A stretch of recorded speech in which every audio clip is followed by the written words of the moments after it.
Hey guys, welcome back for part 3 of my Metroid series retrospective, where we will be looking at the Metroid Prime Trilogy.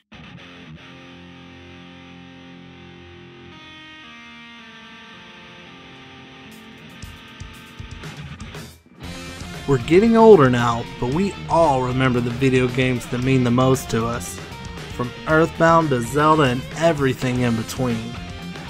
Join me, Metroid's Primed, as I take you on a journey to show you the video games that changed my life.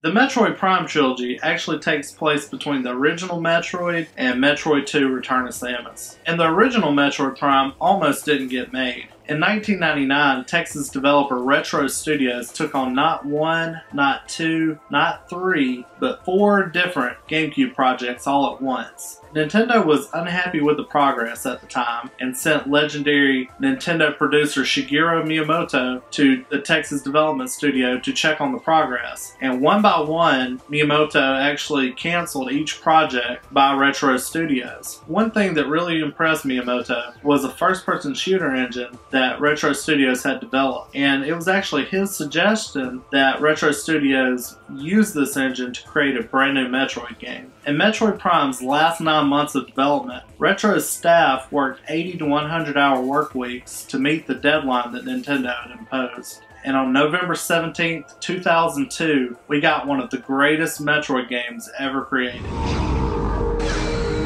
The cold silence of space only punctuates the feeling of death that emanates from this virtually lifeless planet.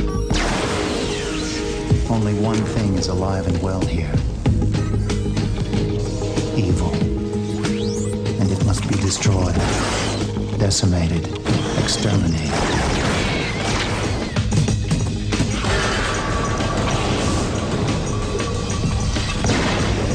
But first, it must be found.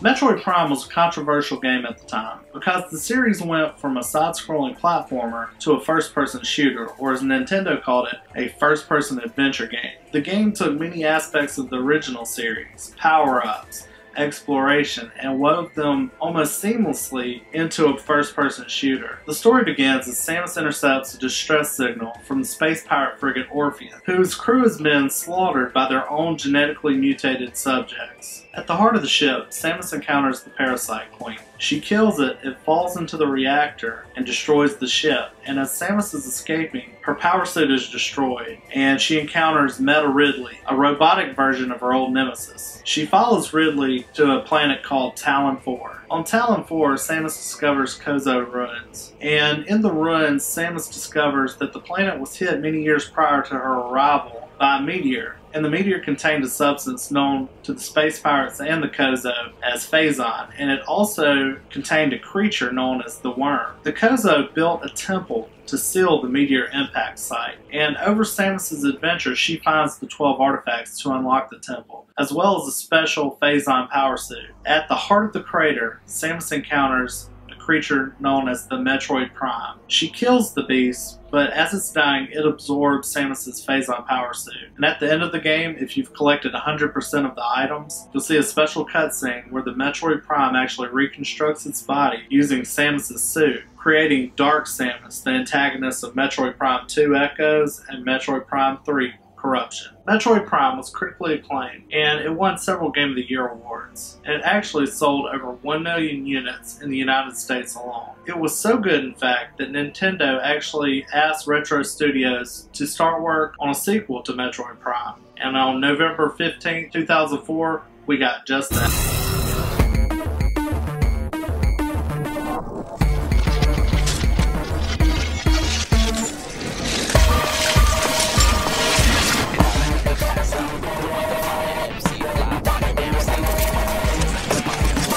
two separate worlds. One shadow, one light. Where the difference between life and death is a few inches of metal.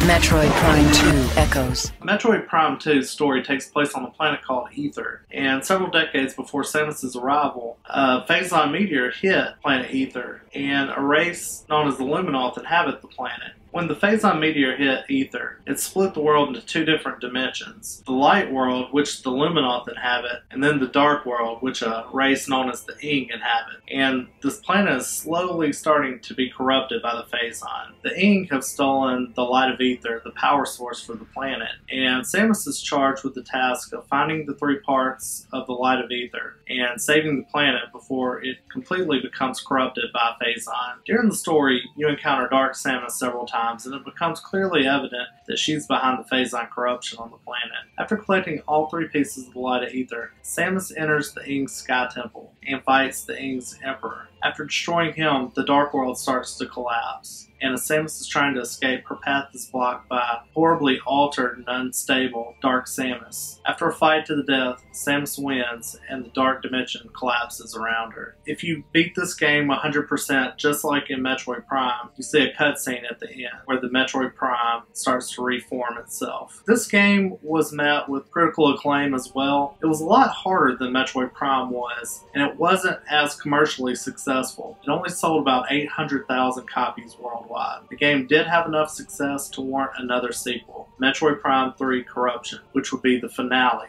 to the Metroid Prime trilogy.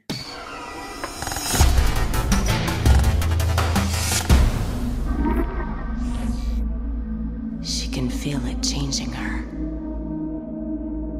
It's becoming a part of her, corrupting her. But what frightens her most, she likes it.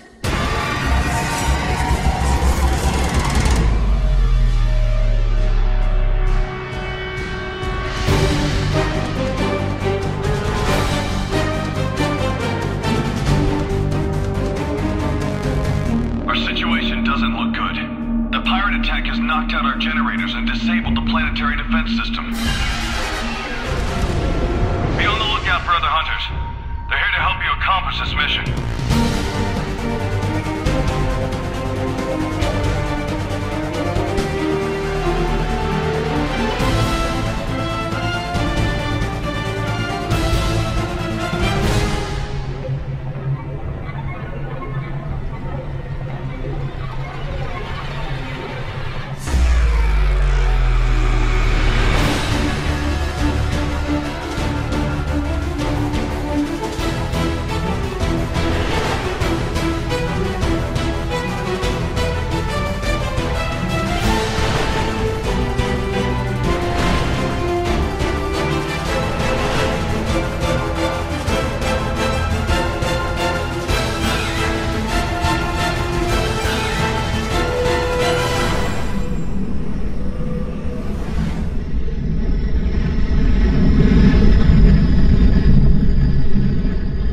The story picks up with Samus meeting with three other bounty hunters and the leader of the Galactic Federation, Admiral Dane, and he is giving the bounty hunters orders to remove a computer virus from several supercomputers throughout the galaxy known as Aurora units. And during the meeting, space pirates start attacking the fleet, and during the fight, a phazon meteor known as the Leviathan Seed is heading toward the planet of Narayan. Samus, along with the other bounty hunters, are deployed to planet Narayan, where space pirates are actually concentrating their fire on a Galactic Federation base. While suppressing the space pirate attack, Samus learns that a phazon meteor known as the Leviathan Seed will soon crash into planet Narayan. Samus and the other bounty hunters attempt to activate the base's defense systems when they are attacked by newly armored Dark Samus. All of the bounty hunters, including Samus, are severely hurt during the fight, but right before Samus passes out, she hits the self-defense mechanism and saves the planet. Samus wakes up on a Galactic Federation ship about a month after the attack and realizes that she's slowly being corrupted by the phazon and Dark Samus's attacks. And so have the other bounty hunters, which have already gone off looking for Dark Samus. And one by one they disappear, so Samus is charged with going to find them and stopping Dark Samus. Slowly they find out that all of the Phazon meteors are coming from a planet known as Phase. Samus tracks down each bounty hunter one by one, finding that they've been corrupted by Dark Samus, and defeats each one. Samus eventually learns that the Phazon is coming from a planet known as Phase, and the entire galactic fleet warps to Phase, resulting in a final showdown between Dark Samus and Samus. After Dark Samus is defeated and the Aurora supercomputer is disabled, planet Phase is destroyed, essentially eliminating all Phazon in the universe and saving Samus from being corrupted. Just like in the other games, if you collect 100% of the items in Metroid Prime 3, you get a special ending, and at the end we see Metroid's ship in hyperspace with another ship following it. And what it means, I'm not sure, but this was the last game in the Metroid Prime Trilogy, so maybe that means we'll see a sequel in the future. The game was well received critically, and it was commercially successful, selling 1.38 million copies by the end of 2008, and warranting a re-release in 2009 of the Metroid Prime Trilogy, redeveloped for the Wii. And if you've never played the Metroid Prime Trilogy, definitely check it out. It may not be the side-scrolling action that you remember in the first few games, but it definitely has a lot of the same elements. Even though it's a first-person shooter, it still has those elements of exploration and power-ups, and they're a great addition to the series as a whole. Alright guys, I hope you enjoyed this retrospective. Join me next time as we look at Metroid Other M and the Nintendo DS Metroid games. Please leave your comments down below. I'd love to hear what you think about the episode. Please thumbs up the video. As always, we'll see you next time.